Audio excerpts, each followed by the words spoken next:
ناظرین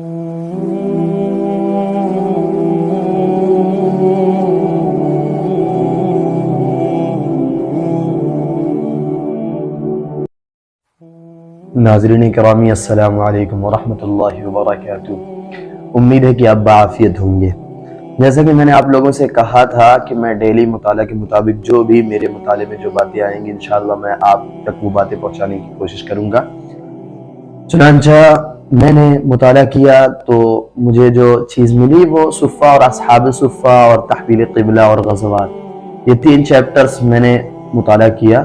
تو اس میں سب سے پہلے ہمیں سمجھنا ہے کہ صفہ اور اصحاب صفہ، یہ ہم نے بارہا بیانات وغیرہ میں آپ نے بھی سنا ہوگا کہ اصحاب صفہ یا صفہ، اور ایک شعر بھی ہے کہ وہ پہلا مدرسہ جسے صفہ کہتے ہیں۔ یہ تمام چیزیں جو ہیں یہ صفہ ہے کیا؟ دیکھو، اصل مسجد نبوی میں ایک چبوترا تھا، ایک سائبان تھا جو صفہ کے نام سے جانا جاتا تھا۔ صفہ کے معنی ہی ہوتے ہیں سائبان کے، ٹھیک ہے؟ اور وہاں پر کچھ ایسے صحابہ جن کے پاس کچھ بھی نہیں تھا، جو بالکل تنگ دست تھے، وہیں پر پڑے رہتے تھے، اور دوسرے دیگر صحابہ حضرات ان کے لیے کھجور کے خوشے اور دیگر چیزیں لا کر مسجد میں لٹکا دیتے تھے۔ جب کھجور کے خوشوں سے کھجور ٹپکتی تو وہ اس سے کھاتے، اور یہ حضرات بہت زیادہ قناعت والی زندگی گزارتے تھے۔ ان کے پاس بہت زیادہ کیا، ان کے پاس تھا بھی کچھ نہیں۔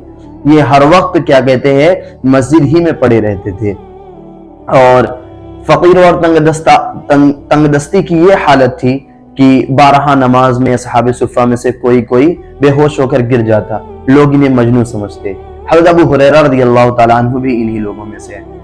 ایک بات میں پیچھے بتا بھی چکا ہوں گا کہ حضرت ابو ہریرہ رضی اللہ تعالیٰ عنہ پر ایک مرتبہ یہ بات کہی گئی کہ آپ اتنی زیادہ حدیث کیوں روایت کرتے ہیں، یعنی بہتان لگایا گیا ان پر۔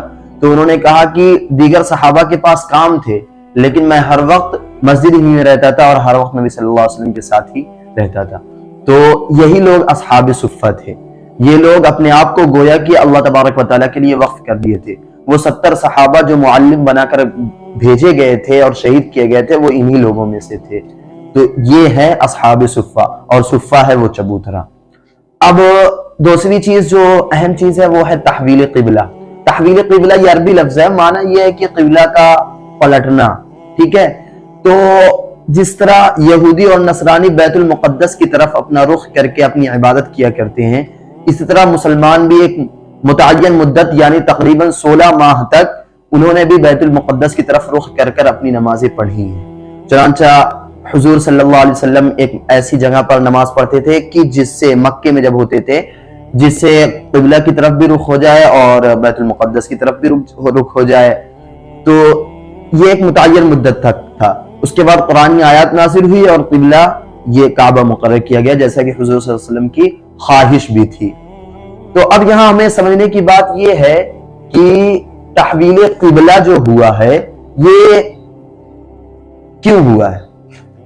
تو میں ابھی بتا چکا ہوں کہ حضور صلی اللہ علیہ وسلم کی خواہش بھی تھی، اور دوسرے یہ کہ کوئی ایسی چیز، جیسے ہر مذہب کا کوئی نہ کوئی شاعر ہوتا ہے، کوئی نہ کوئی شعار ہوتا ہے، تو اسلام کا بھی کوئی شعار ہونا چاہیے۔ ویسے اسلام کے بہت سے شعار ہیں۔ شعار یعنی ایسی مخصوص چیز جو اسی مذہب کے ساتھ خاص ہو۔ تو بیت المقدس یہ یہودیت کے ساتھ بھی تھا، اسی لیے یہ ایسی چیز نہیں تھی جو اسلام کے ساتھ خاص ہو، لیکن خانہ کعبہ ایک ایسی چیز ہے کہ وہ صرف اور صرف اسلام کے ساتھ خاص ہے۔ اس کی طرف قبلہ کا رخ جو کرتے ہیں وہ صرف اور صرف مسلمان کرتے ہیں۔ مسلم اور غیر مسلم میں جو امتیاز ہوتا تھا وہ اسی سے ہوتا تھا، خانہ کعبہ کی طرف رخ کرنے کی طرف۔ اور شروع زمانے میں بیت المقدس اس لیے کعبہ بنا تھا تاکہ جو یہودی ہیں انہیں مطلب ان کو اپنی طرف مائل کرنے کے لیے، ان کے قلوب کو نرم کرنے کے لیے۔